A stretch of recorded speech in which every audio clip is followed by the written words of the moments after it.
Praise the lord అందరికీ. ద్వితీయోపదేశ కాండము 28వ అధ్యాయము 12, 13, 14 వచనములు చదువుకుందాం.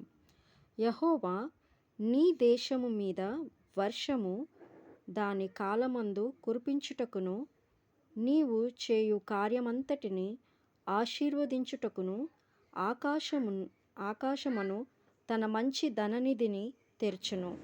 నీవు అనేక జనములకు అప్పిచ్చెదవు కాని అప్పు చేయవు.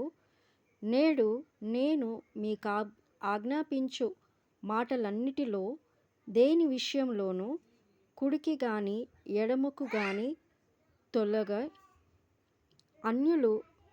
అన్యుల దేవతలను అనుసరింపకయు వాటిని పూజింపకయు నున్న ఎడల నీవు అనుసరించి నడుచుకొనవలెనని నేడు నేను నీకు ఆజ్ఞాపించుచున్న నీ దేవుడైన యెహోవా ఆజ్ఞలను విని వాటిని అనుసరించి గైకొనిన ఎడల యెహోవా నిన్ను తలగా నియమించును గాని తోకగా నియమింపడు.